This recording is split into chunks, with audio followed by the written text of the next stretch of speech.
Sir, ಅವನ ಹೆಸರು ಸೂರ್ಯ ಅಂತ. ಯಾವಾಗಲೂ ನನ್ನ ಜೊತೆಗೆ ಇರ್ತಿದ್ದ. ಆದರೆ ನಮ್ಮಿಬ್ಬರಿಗೂ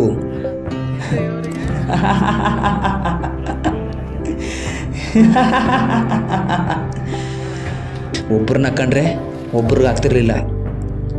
ಇದಕ್ಕೆ ರೀಸನ್, ನನಗಿಷ್ಟ ಆಗಿರೋದು ಅವನಿಗಿಷ್ಟ ಆಗ್ತಿರ್ಲಿಲ್ಲ, ನಾನು ಮಾಡೋದು ಅವನು ಮಾಡ್ತಿರ್ಲಿಲ್ಲ.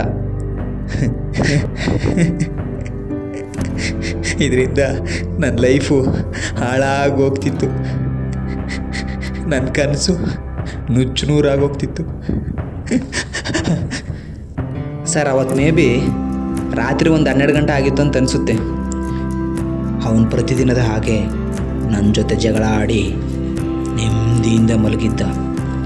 ನನ್ನ ನೆಮ್ಮದಿ ಕಿತ್ಕೊಂಡು ಪ್ರತಿದಿನ ನಾವು ಎಷ್ಟೇ ಜಗಳ ಆಡಿದ್ರು ನಾನೇ ಸಹಿಸ್ಕೊಂಡು ಸುಮ್ಮನೆ ಇರ್ತಿದ್ದೆ.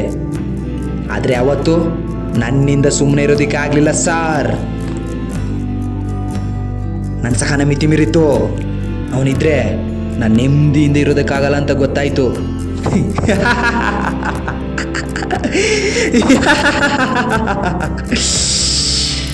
ಅವನ ಕೊರಳನ್ನು ಇಸುಕಿ ಸಾಯಿಸುವಷ್ಟು ಕೋಪ ಬಂತು. ಅದಕ್ಕೆ ಒಂದು ನಿರ್ಧಾರಕ್ಕೆ ಬಂದೆ.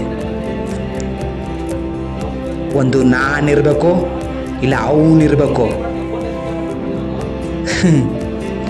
ಎಷ್ಟೇ ಆದರೂ ಬುದ್ಧಿ ಇರೋ ಮನುಷ್ಯ ತನ್ನ ಸ್ವಾರ್ಥದ ಬಗ್ಗೆ ಯೋಚನೆ ಮಾಡಿರ್ತಾನಲ್ವ ಸರ್. ನಾನು ಅದನ್ನೇ ಮಾಡಿದೆ.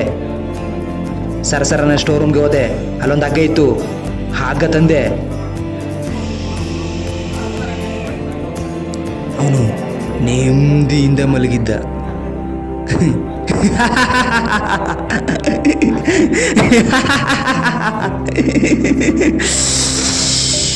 ಅದು ನನಗಿಷ್ಟ ಆಗಲಿಲ್ಲ. ನನಗೆ ಕೋಪ ಬಂತು. ಆ ಹಗ್ಗನ ಕೊರಳಿಗೆ ಸುತ್ತಿ ಅದೇ ಹಗ್ಗನ ಫ್ಯಾನ್ಗೆ ಎಸೆದು ದರ ದರ ದರ ದರನೆ ಹೇಳ್ದೆ ಸಾರ್ ಅಂತ ವಿಲನೆ ಒದ್ದಾಡಿ ಪ್ರಾಣ ಬಿಟ್ಟ. ಇವಾಗೆಲ್ಲನೂ ನಿರಾಳವಾಗಿತ್ತು. ನನಗೆ ಆಕಾಶದಲ್ಲಿ ತೇಲಾಡಿದಷ್ಟು ನೆಮ್ಮದಿ ಸಿಕ್ತು. ಹಾಂ ಸರ್, ಇವನೇ ನಾನು ಕೊಂದದ್ದು.